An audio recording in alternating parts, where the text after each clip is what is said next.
Bonjour, bonsoir à tous, vous qui regardez les vidéos, que ce soit le jour ou la nuit, ici DVD Pro Catch. Et oui, encore aujourd'hui, je m'attaque sur un coffret de 3 DVD.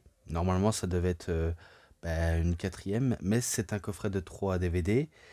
Et il faut savoir qu'aujourd'hui, le 30 août, c'est l'anniversaire de ce très cher WWE Réseau auquel on lui souhaite un très bon anniversaire, tout simplement, même si il n'a pas toujours été très, on va dire, très bienveillant envers moi, mais je tenais à le dire par pure sympathie. Donc voilà tout, au moins j'espère qu'il en est très content.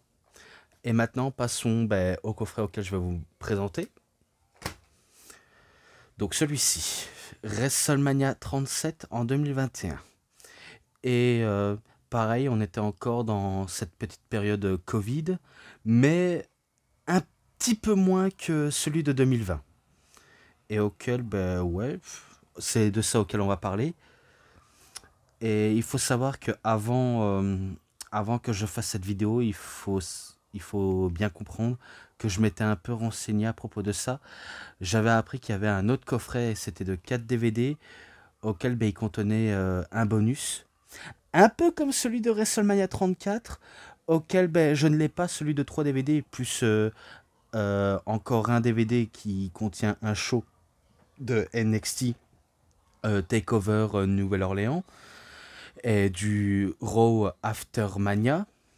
Et d'ailleurs, en parlant de ça, je vais faire un petit coup résumé bah, de, de celui de WrestleMania 34, mais vraiment très rapidement. Très rapidement. Alors, tout ce que je sais dans le post WrestleMania 34, eh bien, on avait la plupart des segments un peu mythiques, que ce soit celui où Ronda Rousey reblesse une nouvelle fois Stephanie McMahon, qui a le retour de Bobby Lashley après des années d'absence, et qui déglingue Elias. T'as Braun Strowman et le petit Nicolas qui rend vacant les titres par équipe.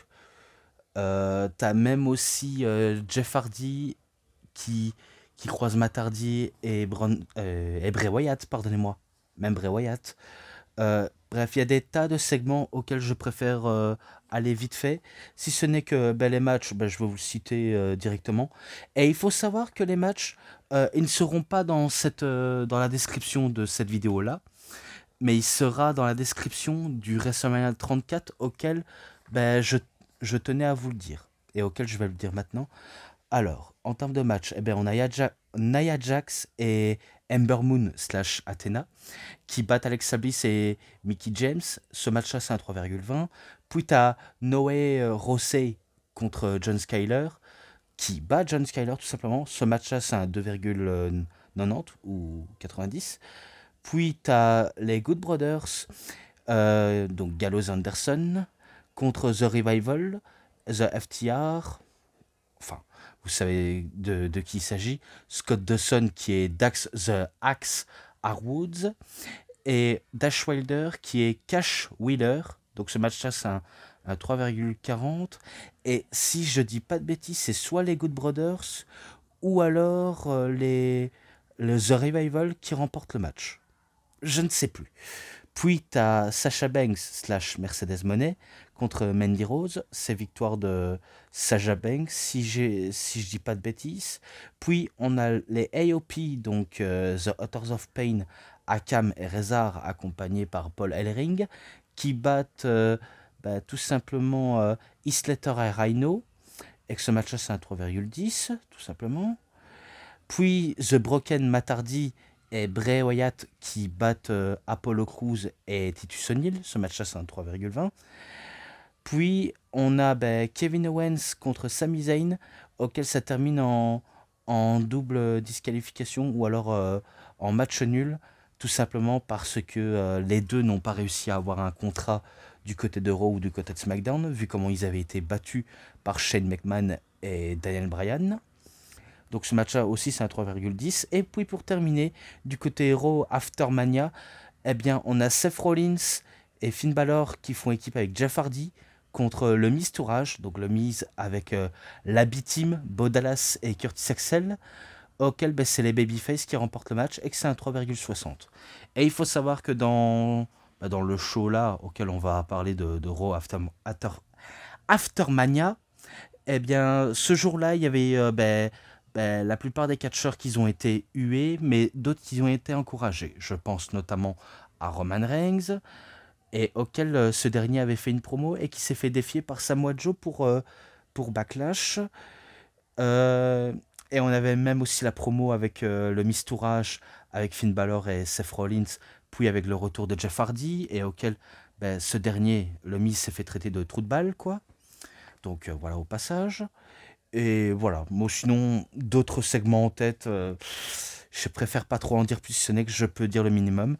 Puis dans le DVD 4 pour WrestleMania 34, on a le show de, tout simplement de NXT Takeover Nouvelle-Orléans, et auquel on a eu un match entre Kairi Sane contre Lacey Evans, et que c'est Kairi Sane qui bat Lacey Evans, c'est un 3,20.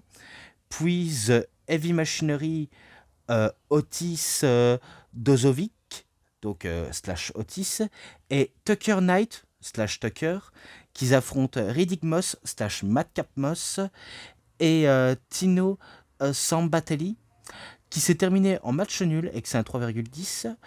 Puis Adam Cole qui bat EC3, slash Ethan Carter 3, contre The Velveteen Dream, contre Ricochet, contre Lars Sullivan, contre Killian Dane. Donc c'est lui qui surpasse tout ce bon monde dans un match de l'échelle pour être couronné le tout premier titre nord-américain de NXT de l'histoire. Donc c'est Adam Cole, le premier de l'histoire. Et que ça se termine en 4,60. Ce match-là qui avait été noté 5 étoiles par Dave Metzler. Mais moi je lui mets 4,60 tout simplement. Et d'ailleurs Adam Cole, on va le voir aussi dans un match par équipe avec Kyle O'Reilly contre d'autres personnes, vous allez voir. Puis tu as Shayna Baszler qui bat Ember Moon pour le titre mondial féminin de la NXT, et que c'est un 3,50.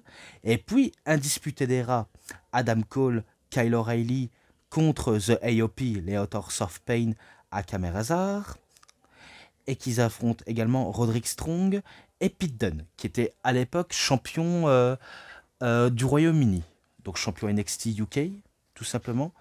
Et que ce dernier, donc Roderick Strong, va se retourner contre Pete Dunne pour donner la victoire à l'équipe de l'ère incontestée, Adam Cole et Kyle O'Reilly, qui conservent les ceintures par équipe d'NXT, et auquel il va rejoindre le rang d'indisputé des rats, Roderick Strong. Donc voilà, on connaît la suite de l'histoire.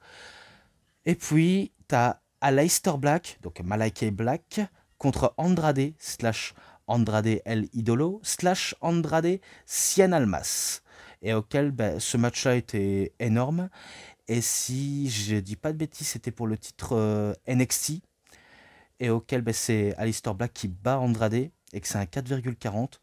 Et puis, le main event, dans un match où tout est permis, où c'est un street fight, Johnny Gargano contre Tommaso Ciampa, auquel c'était énorme ce match-là.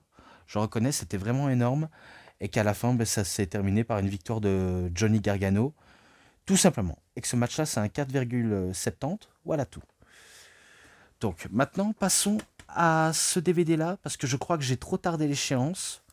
Donc, je vous montre tout cela. Les photos.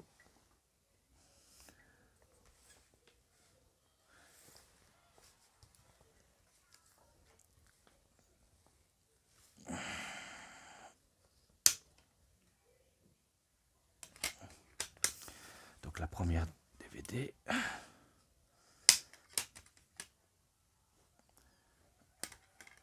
La deuxième.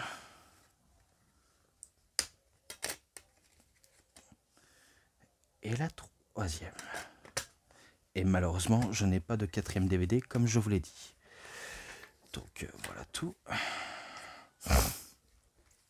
Alors je vais passer au niveau bonus, tout simplement. Du côté de Raw, t'as Bobby Lashley qui affronte Cedric Alexander, et auquel c'est victoire de Bobby Lashley, et que c'est un 3,40. Puis t'as la bataille royale de la mémoire d'André le Géant, la coupe, tout simplement, auquel maintenant ça n'a plus aucune valeur du tout. bah, qui a été remporté par Jey Uso et qui a, par la fin, il y a une promo de Roman Reigns. Donc voilà quoi.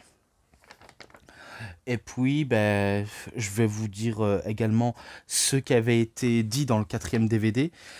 J'ai pu trouver une partie de la carte et auquel j'ai dû faire un screenshot, mais auquel j'ai marqué sur papier. Donc ne vous inquiétez pas, je vais vous le citer. Tu as Bobby Lashley qui bat Matt Riddle, qui se faisait uniquement appeler Riddle à l'époque. Donc c'est un 3,40. Puis tu as le Hurt Business, Cedric Alexander, Shelton Benjamin contre The War Riders, ou plutôt The Viking Riders à l'époque, Eric et Ivar. Et que c'est sûrement victoire de Hurt Business, je pense. Oui, parce qu'à l'époque, il ne se faisait pas encore appeler le Hurt Syndicate, ça se faisait appeler le Hurt Business. Voilà tout. Puis le rematch de WrestleMania 37, Rhea Ripley qui bat Asuka, je crois par disqualification suite à l'intervention de Charlotte Flair, mais je lui mets quand même 3,40. Puis tu as Drew McIntyre qui affronte Randy Orton, qui affronte Braun Strowman, et que je crois que c'est victoire de Drew McIntyre, et que c'est un 3,60. Puis tu as Rey Mysterio contre Otis. Je crois que c'est victoire de Rey Mysterio. Pas sûr, hein. Peut-être que c'est victoire d'Otis, mais il faut dire je ne m'en rappelle plus de ce qui se passait entre Raw et SmackDown à cette époque-là. Donc un sentiment d'avoir oublié. Donc désolé. 3,10, je le mets ce match-là. Puis tu as Kevin Owens contre Sami Zayn. Je suppose que c'est victoire de Sami Zayn qui bat Kevin Owens et que c'est un 3,60. Donc voilà tout. Puis tu as les The Dirty Dogs, Dolph Ziggler et Bobby, plutôt Robert Roode, qui affrontent les Street Profits, Montez Ford et Angelo Dawkins. Et je crois que c'est victoire des Dirty Dogs qui bat les Street Profits, donc c'est un 3,5. Puis tu as Cesaro contre Jey Uso, et auquel je suis sûr que c'est victoire de Cesaro, possiblement, vu comment, quand il en avait terminé avec Seth Rollins, il allait être en rivalité avec Roman Reigns. Et auquel, voilà, 3,50.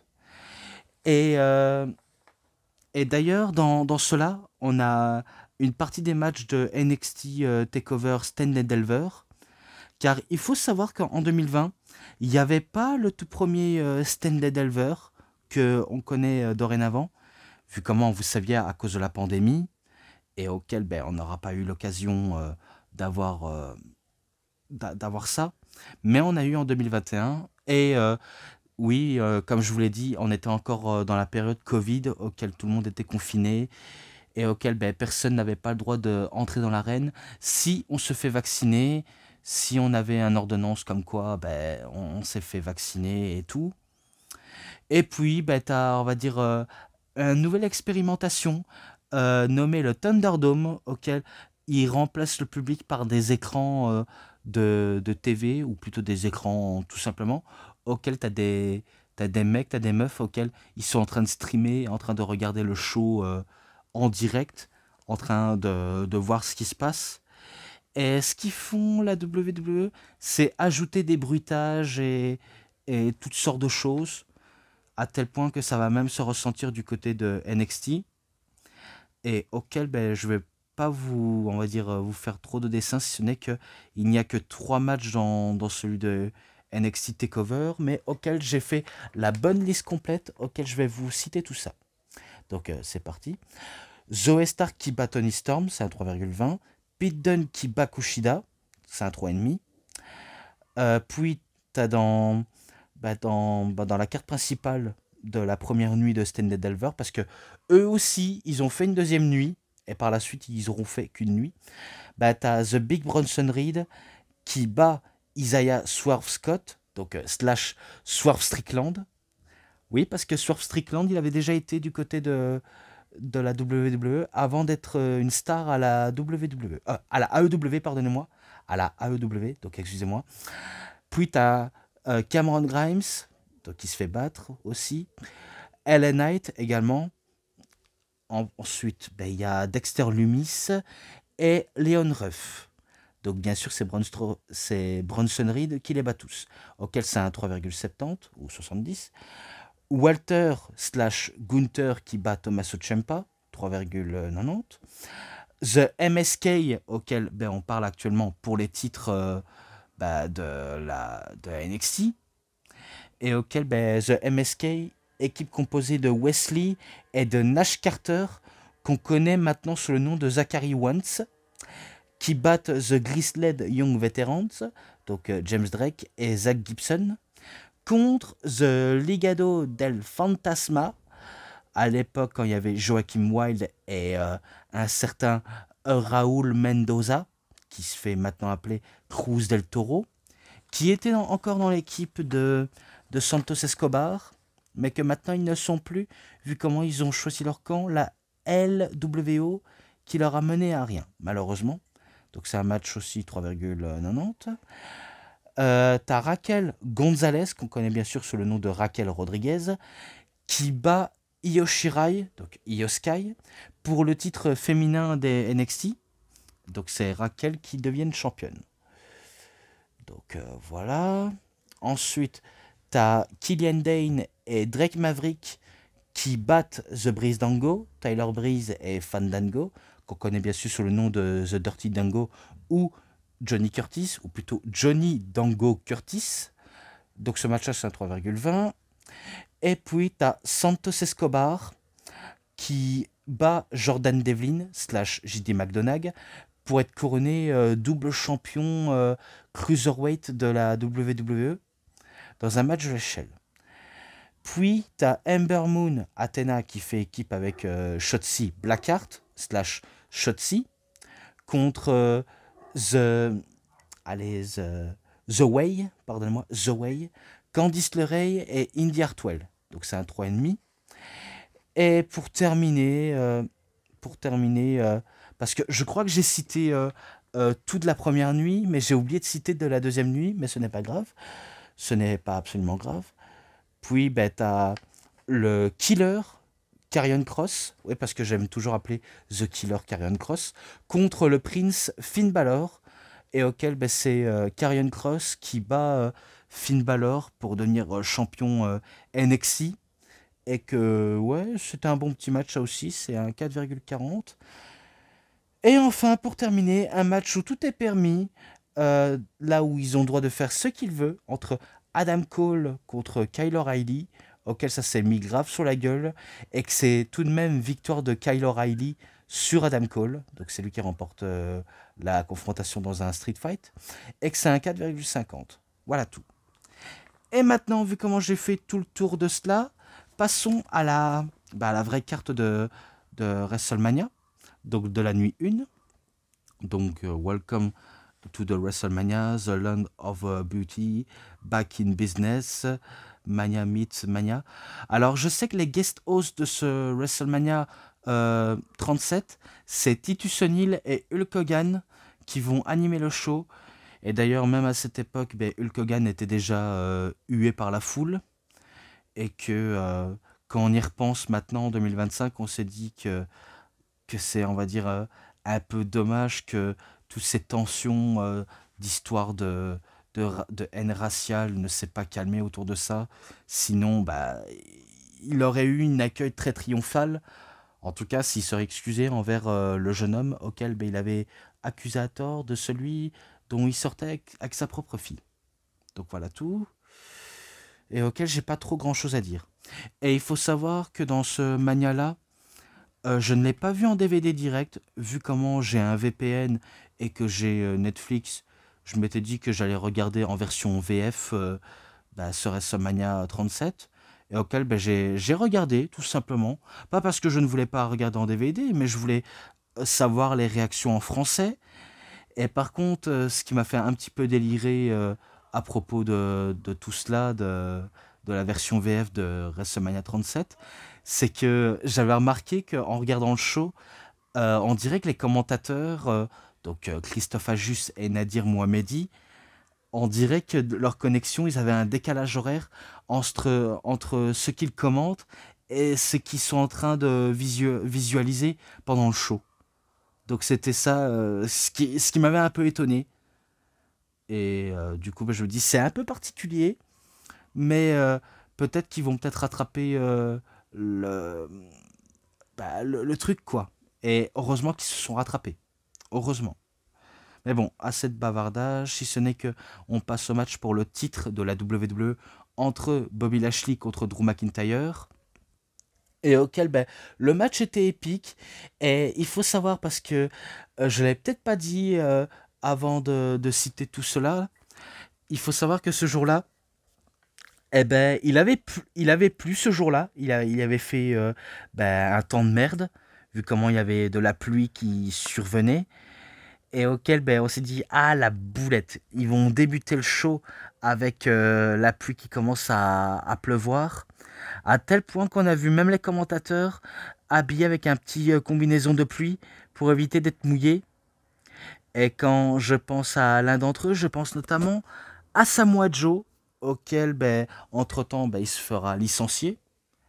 Et ça, c'était assez surprenant comme décision de licencier Samoa Joe, en sachant que c'était quand même un très bon lutteur, mais qui n'a pas été très bien exploité par la WWE. Et concernant le match, c'était pas mauvais, c'était vraiment pas mauvais, même si on a un Drew McIntyre qui avait perdu le titre un premier temps face au Miz, qu'il avait cash-in sur lui. Et puis t'as Bobby Lashley qui s'en est emparé du Miz en le battant et en devenant pour la première fois champion de la WWE. Et auquel il veut servir également d'exemple à Drew McIntyre. Et qu'à cette époque, c'était encore le guerrier écossais, c'était pas le rageux ultime auquel on connaît tous.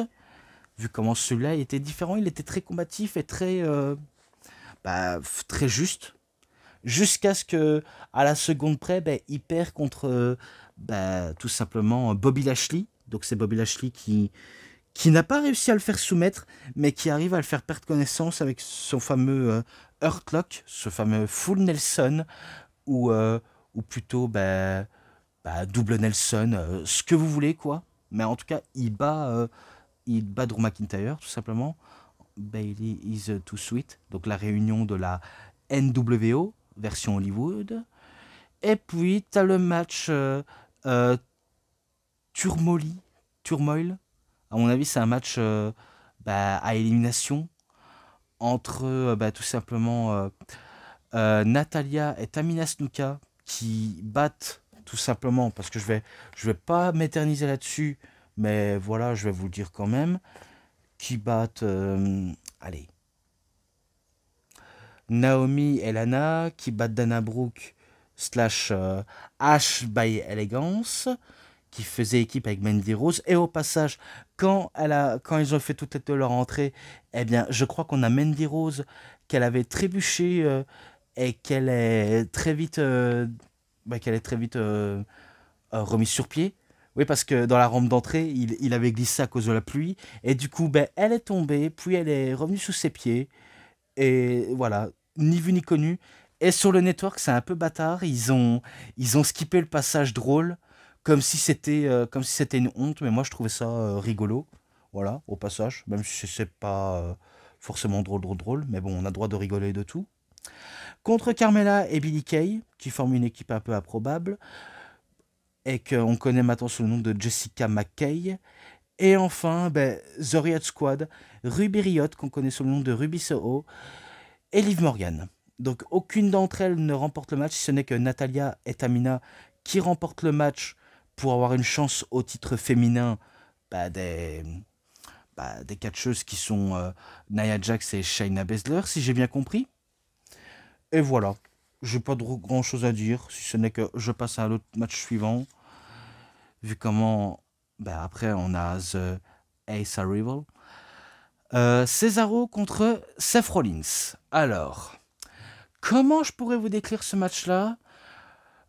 Faut savoir qu'à l'époque, Seth Rollins, lors de 2020, il avait la gimmick de The Monday Night Messiah, et auquel il a très vite repackagé sa gimmick en The Visionnaire, parce que maintenant, vu comment l'équipe actuelle qu'il a avec Bronson Reed et Bron Breakker se font appeler The Vision, et auquel je trouve pas top l'équipe, pour être honnête. Je suis un peu d'accord avec certains qui critiquent cette petite faction à 3, et si on compte Polyman dans le lot, bref, on dirait un genre de évolution 2.0 On a vu ce que ça a donné avec The Monday Night Messiah et on voit à quoi ça donne avec The Vision à l'heure actuelle.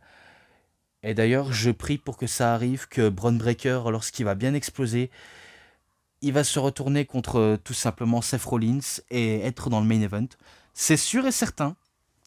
Mais à l'époque, voilà, parce que là je m'égare un peu du sujet, à l'époque, il avait affronté Cesaro tout simplement parce que les autres s'étaient barrés en coulisses, mais sauf Cesaro. Et du coup, bah, t'as Rollins qui attaque en traître comme d'habitude, parce qu'en même temps, ça me surprend pas en venant de lui, vu comment on sait que c'était un Judas d'attaquer dans le dos des gens, et que par le moment, eh ben, il y a Cesaro qui reprend du poil de la bête, petit à petit durant les segments, et que là, voilà comment a lieu ce match entre les deux.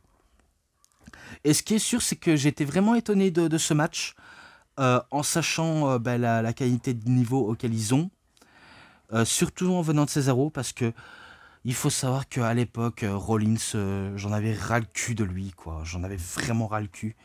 Déjà en 2019, je commençais petit à petit à le détester parce que monsieur défendait corps et âme la compagnie en disant non, mais la compagnie et WWE, c'est l'une des meilleures compagnies auxquelles j'ai pu assister et auxquelles il fait bon vivre dedans. Alors que ce n'est pas le cas. Ce n'est pas le cas. Et du coup, il avait commencé à être hautain avec Will Ospreay et puis le repackaging en tant que Monday Night Messiah, auquel il se croit que c'est un messie, et qu'il était en rivalité face à Kevin Owens, et qu'il avait perdu contre Kevin Owens, et puis il se lance dans d'autres feuds, et il se lance dans la feud entre Cesaro, et qu'est-ce que vous voulez que j'en dise de plus, ce n'est que, certes le match était bon, t'as Rollins qui innove ses fameuses manœuvres, notamment un genre de tire-bouchon en splash, le fameux Shining Weather qui ne passe pas, mais un coup de cuisse à l'arrière de la tête de son adversaire, qui était assez innovant, je trouvais.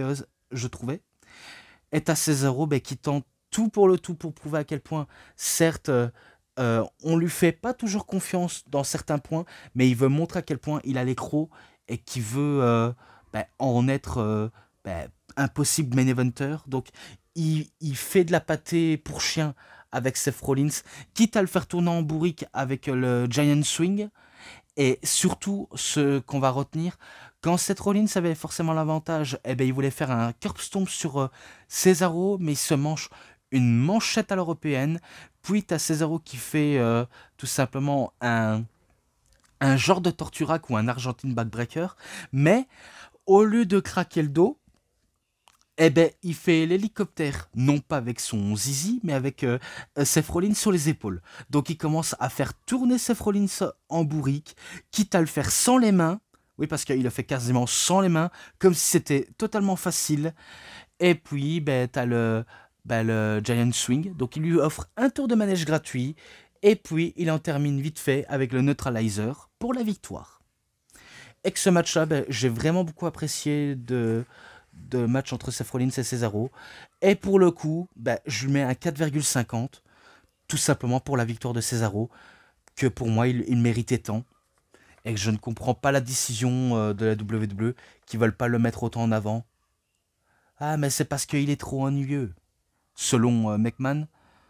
Ah, mais déjà, McMahon, s'il aurait vu autrement de Cesaro, peut-être qu'il aurait changé d'avis. Mais malheureusement, il ne l'a pas fait. Et c'est bien dommage. Donc voilà, puis match pour les titres par équipe d'Euro entre AJ Styles et Omos. À l'époque, je crois que Omos il se faisait appeler Jordan. Et que je me rappelais qu'entre temps, il avait été dans la petite faction de Akira Tozawa, auquel il jouait un géant ninja. Et que maintenant, il n'est plus dans cette faction à la con.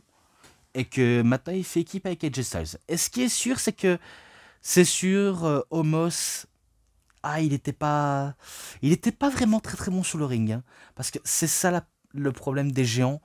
Ils ont beau être impressionnants physiquement par leur taille et leur musculature et du fait qu'ils ont de la gueule, le côté larger than life, je peux comprendre que c'est un petit tape à l'œil. Mais c'est vrai, ce qui pose un petit peu problème, c'est le côté in-ring, et auquel Omos n'était pas le meilleur. Et du coup, Edge Styles, il profitait de l'occasion de s'allier avec un géant, comme un garde du corps. Donc je me disais, ok, why not, pourquoi pas. Donc il a amplement raison d'avoir un garde du corps à ses côtés.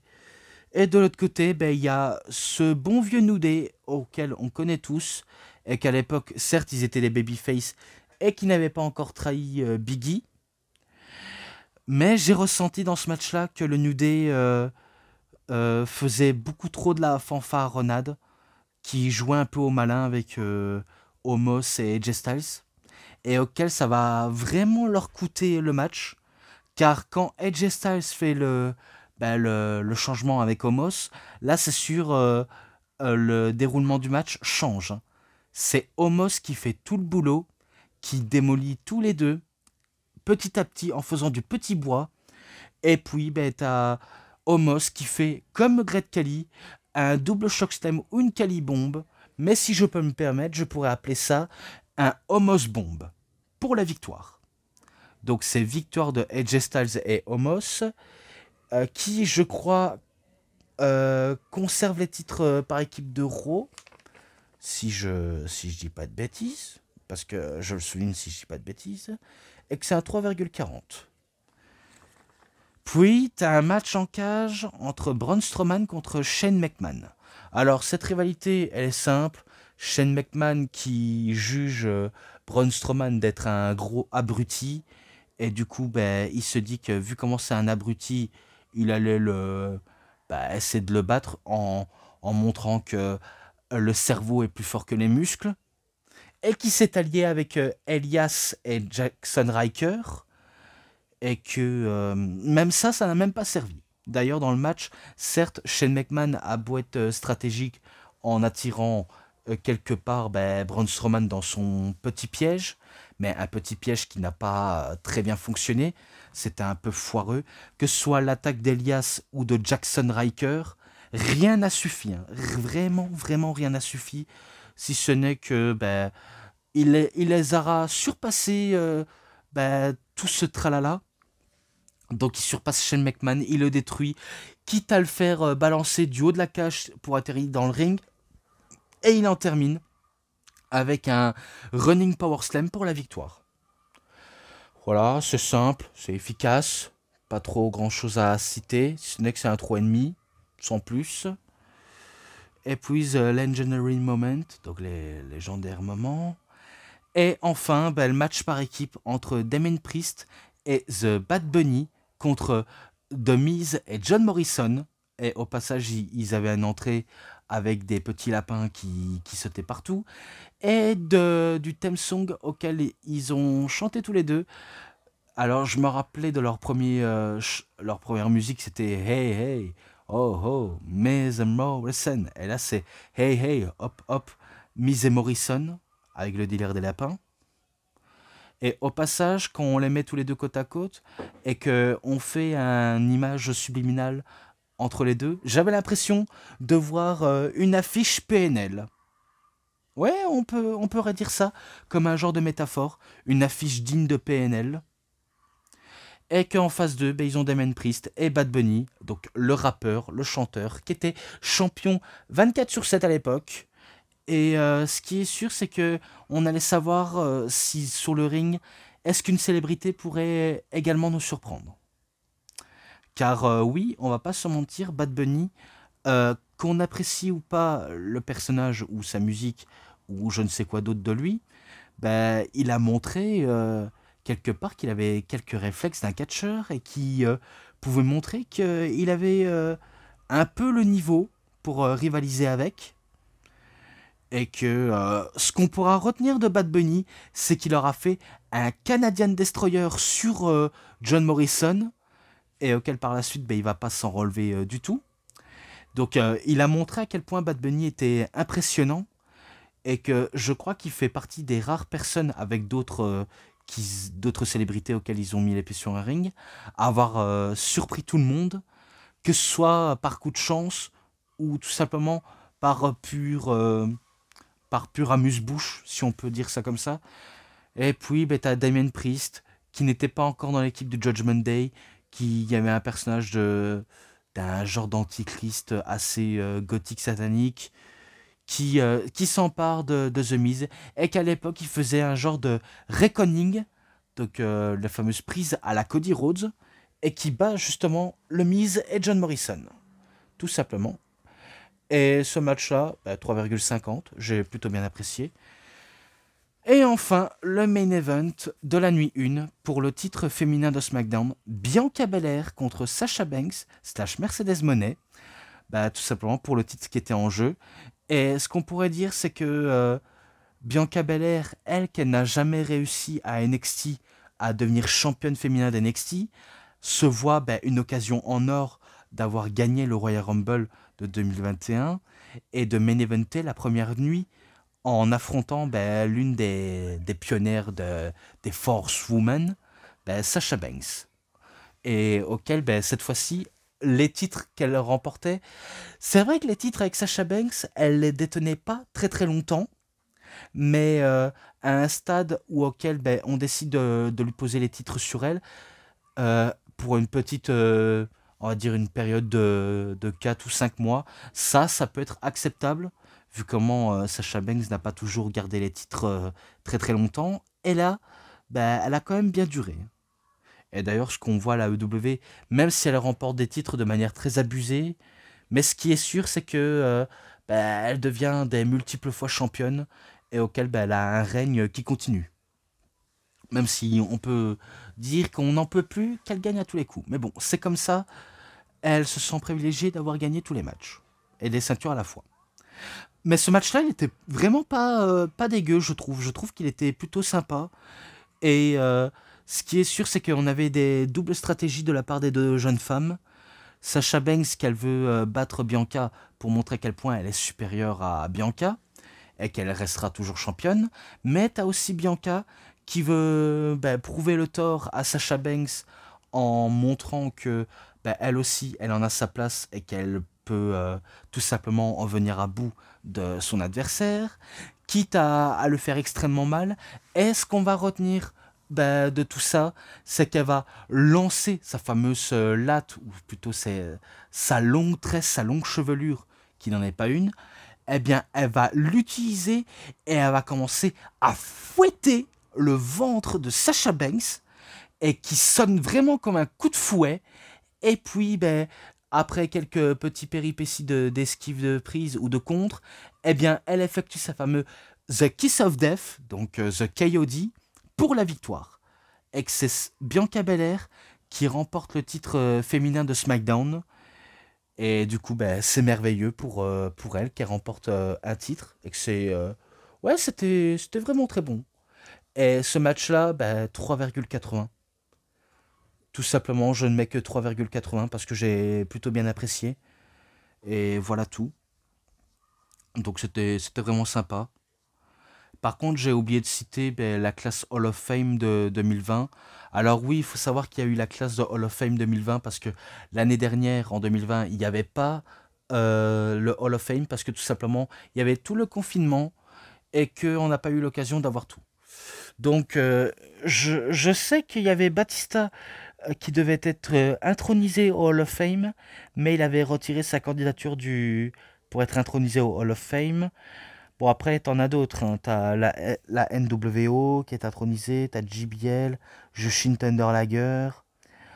Euh, je me rappelle plus, mais je sais que j'avais déjà cité, mais je m'en rappelle plus qu'il y avait pas mal d'intronisés de côté de la classe 2020. Et puis ben, 2021, ben, il y en a un sacré paquet qui se font introniser, surtout Rob Van Dam, Kane, euh, ouais, Kane, Great Khali, les Bella Twins, je crois que c'est du côté 2020, mais bon, tant pis. Et j'en passe d'autres. Hein. Il y a trop de noms à citer, trop d'informations, trop de noms auxquels ben, je pourrais ben, skipper tout d'un coup. Donc voilà. Donc ensuite, ben, la nuit 2, ben, The Booty of It All. Donc Cold Open 101, Walk to the Plank. Et puis t'as Bailey's No Best. En gros, ben, il faut savoir, dans la première nuit et la deuxième nuit, ben, on a eu un double American of Beautiful. Et également la promo entre Titus Sonny et Hulk Hogan qui était déguisé en pirate. Et que même déguisé en pirate, ça n'a même pas suffi. À tel point qu'il s'est fait encore huer. Mais ça n'a servi à pas grand chose, tout simplement. Donc c'est un petit peu dommage d'essayer. Mais bon, je passe. Puis t'as Randy Orton contre le Fiend Bray Wyatt dans un match très très spécial. Mais pourtant, je croyais que c'était avec une stipulation. Mais non, c'était un match spécial auquel il n'y avait pas grand-chose. En gros, c'est un match simple auquel il ne se passe rien à part de l'affrontement sur le ring. Après que Randy Orton ait tué le personnage de Bray Wyatt, donc le Fiend, en le carbonisant au feu, t'as Bray Wyatt avec cet univers assez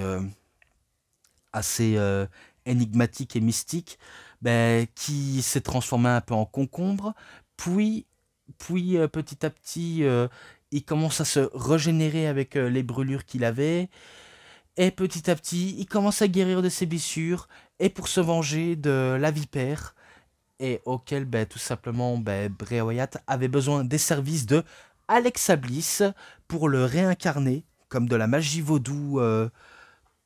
Ouais, on pourrait dire de la magie vaudou assez satanique du diable. Et que on espérait que le Fiend allait battre Randy Orton, tout simplement. Qu'il allait le payer pour l'avoir carbonisé, d'avoir essayé de lui mettre un terme à sa vie, à sa carrière. Donc on pensait que ça allait arriver de ce point-là. Mais il a fallu qu'il y ait une distraction de Alexa Bliss, qu'elle commence à changer du tout au tout de camp, et qu'elle va commencer à se verser du liquide noir, comme si, comme si c'était, on va dire, à peu près à la fin du film de remporter un match. Puis il se fait surprendre par un RKO de Randy Orton et qui perd le match. Donc ça fait, on va dire, 2 WrestleMania de suite auxquels il perd contre Randy Orton, et c'est un petit peu dommage. Donc sur la compréhension la plus totale, même moi j'avais pas trop compris au début, mais bon.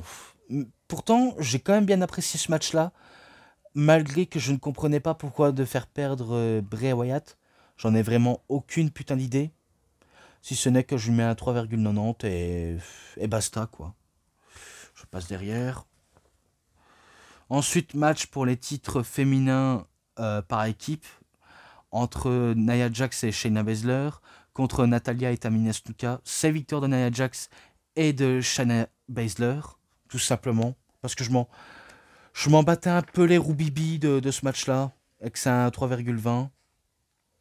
Et d'ailleurs, j'ai hâte que la WWE amène peut-être le personnage de Natty Neidhart, donc le personnage de Natalya, en mode technique mais violente et assez provocatrice. Dommage qu'ils le font pas, mais en tout cas dans l'indépendance, ça marche très fort pour elle.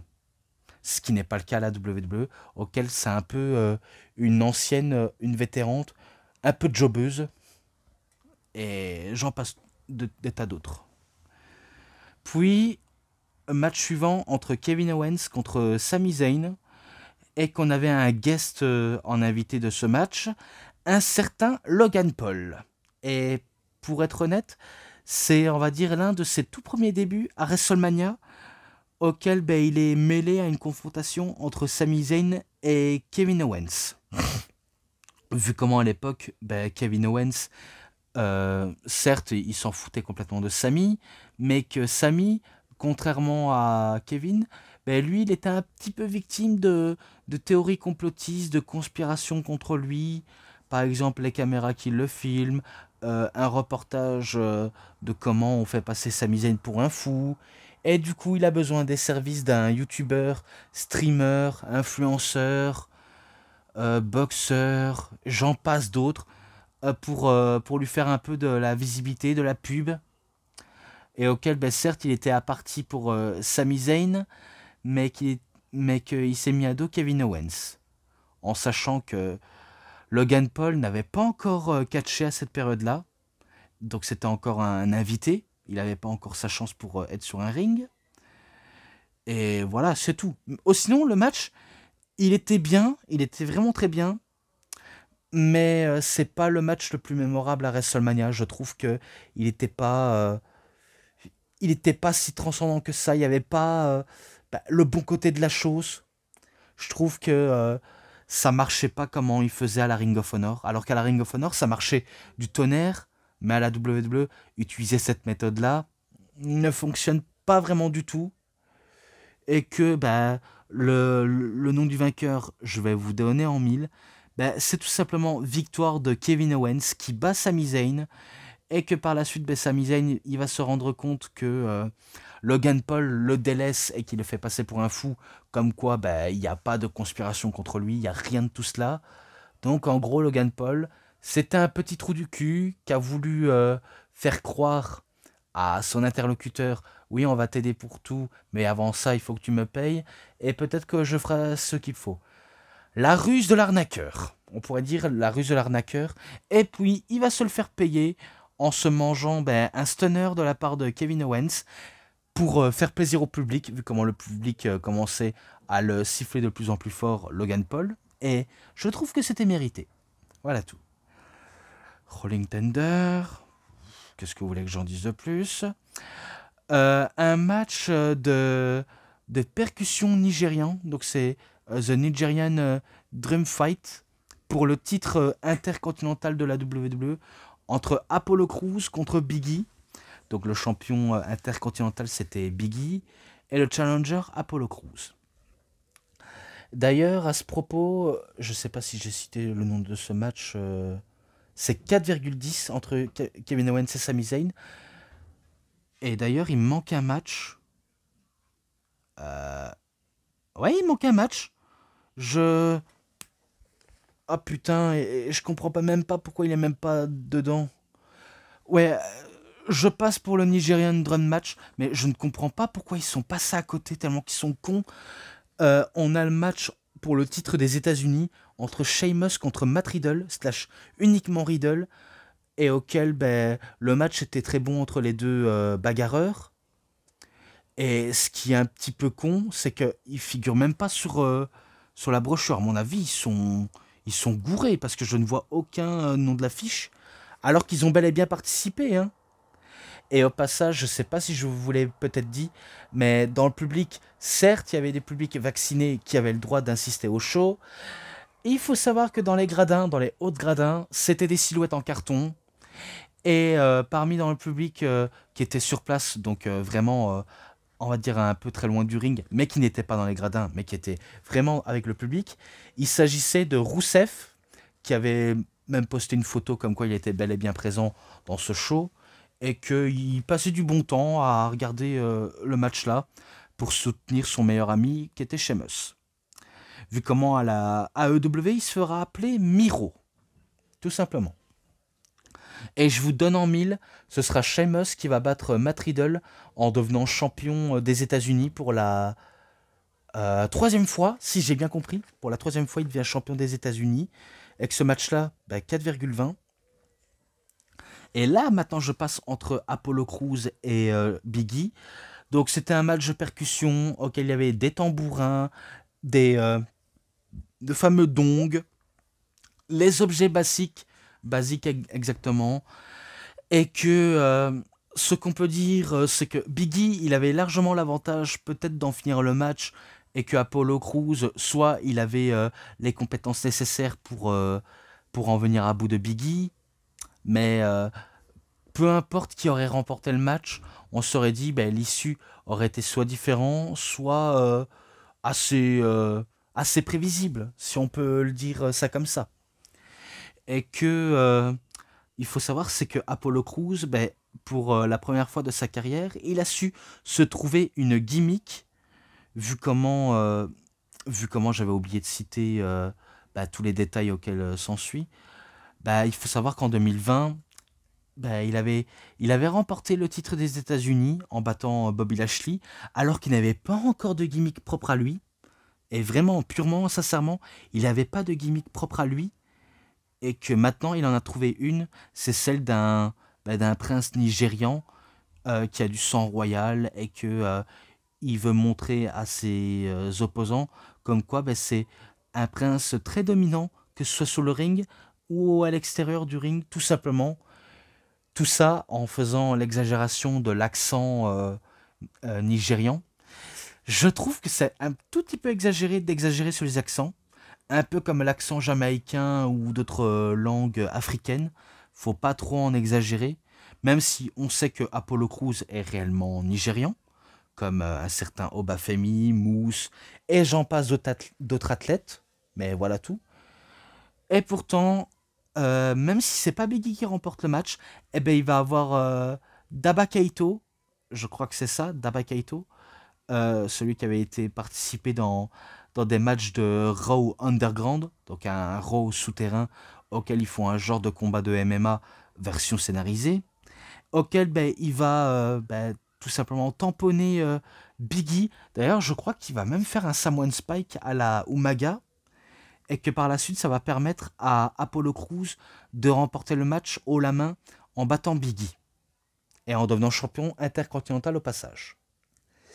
Donc voilà tout. Donc pour tout ça, un Legendary Evening, donc ça c'est quand Titus O'Neil et Hulk Hogan font l'annonce de combien de personnes qu'il y a sur place, et qu'elles se font encore interrompues par Bayley, vu comment Bayley, durant la première et la deuxième nuit de WrestleMania, n'avait pas arrêté de casser les pieds aux légendes, et du coup on envoie qui au casse-pipe? Eh ben les Bella Twins, fraîchement intronisés au Hall of Fame, qui balancent tout simplement de la rampe d'entrée Bayley pour dire écoute, tu nous casses les couilles, enfin même si on n'en a pas, tu nous casses vraiment les pieds, alors ferme ta gueule et reste couché, vu comment on t'a mis KO. Voilà tout. Simple et efficace.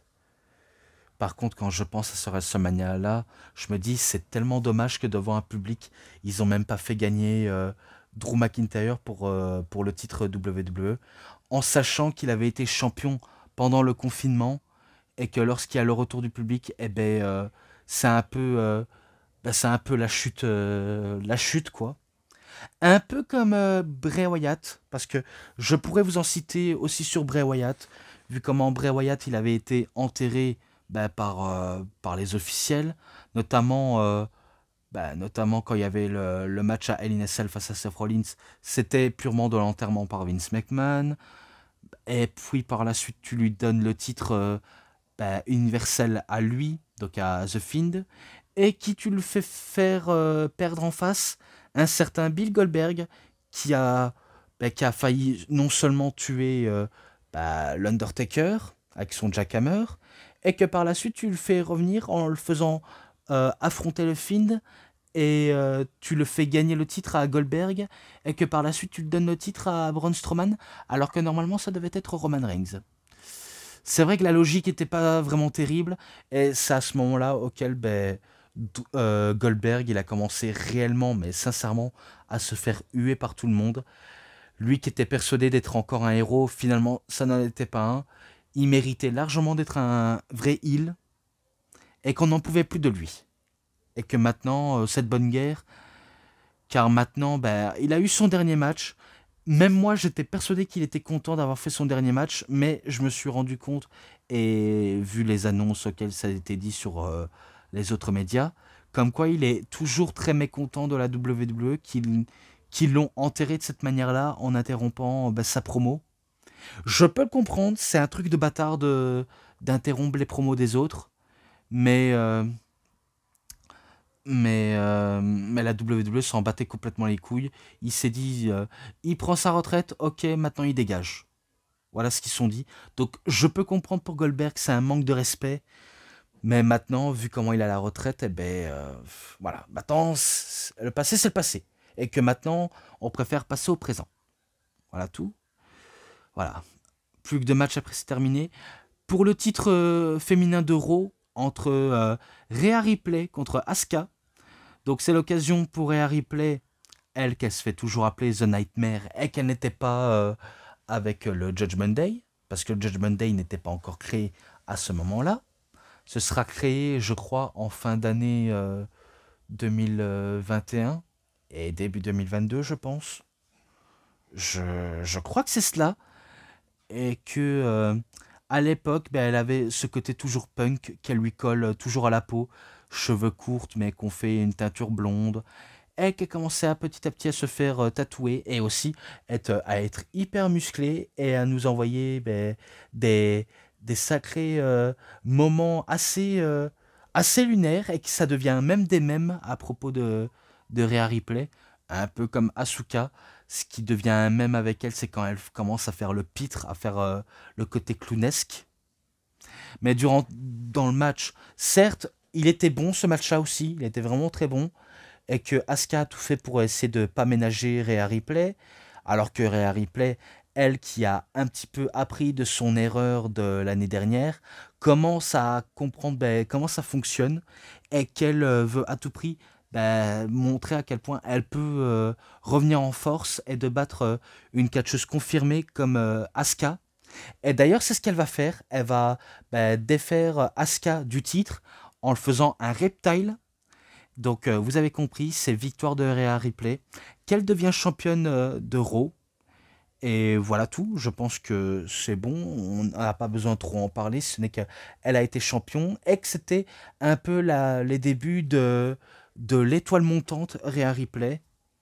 Alors qu'on va pas se mentir qu'en 2025, enfin 2024 à 2025, on sent que c'est un petit peu une petite chute, vraiment une petite chute, tout simplement. Donc voilà, ce match est à 3,80. Double or Nothing. Ah mais tiens, comme c'est bizarre. Double or Nothing. Normalement, ce jeu de mots, c'est un nom de pay-per-view de la EW. Qu'est-ce que vous faites avec ce nom-là? En sachant que même la EW ont aussi connu une période difficile avec le Covid, mais qu'ils ont essayé de divertir le public qui se trouve dans la télévision ou quelques personnes qui ont été vaccinées sur place. Donc même eux, ils se sont donnés à fond pour nous divertir. Jusqu'à ce qu'il y ait le retour du public pour le Double or Nothing 2021, auquel là c'était vraiment la folie, et que j'ai vraiment bien adoré le Double or Nothing 2021. Comme le WrestleMania 37, j'avais un peu aimé, mais je trouvais que c'était un peu lassant, je vais pas vous mentir. Mais voilà tout. Et là, ben, pour terminer, le main event, Roman Reigns contre Edge, qu'on connaît sous le nom de Cope ou Adam Copeland, contre Daniel Bryan, qu'on connaît bien sûr sous le nom de The American Dragon, Bryan Danielson. Donc un match triple menace pour le titre universel de la WWE.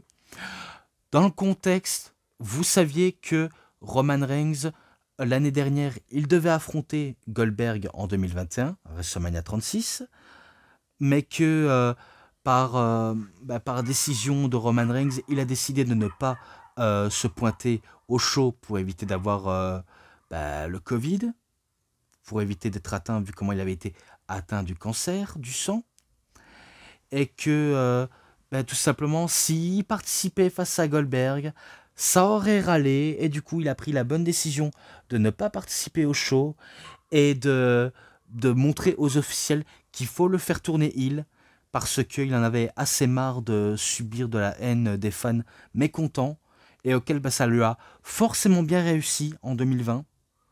Et que voilà comment on se trouve à un Roman Reigns qui devient un chef de tribu, le head of table, donc le chef de table, la tête de la table, donc le original tribal chief, donc le chef tribal.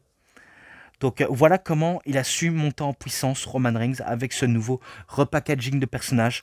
Il va commencer à avoir des rivalités par-ci par-là, surtout avec Jey Uso, auquel il va se montrer vraiment cruel avec ses cousins, qui t'a montré, voilà, vous voyez, c'est comme ça comment on fait pour être cruel, et que c'est comme ça comment ça fonctionne dans cette famille. Donc il veut montrer à quel point c'est lui le chef de famille, et que c'est à lui auquel on lui doit le plus de respect. Voilà tout. Et puis, ben, t'as les revenants. Hein. T'as les revenants. T'as Edge qui est revenu de blessure en 2020 et qui a fait popper la foule en 2020 au Royal Rumble quand il est revenu. Et que par la suite, en 2021, au Royal Rumble, il a remporté pour la deuxième fois le Royal Rumble pour affronter n'importe quel champion de son choix. Il a choisi Roman Reigns.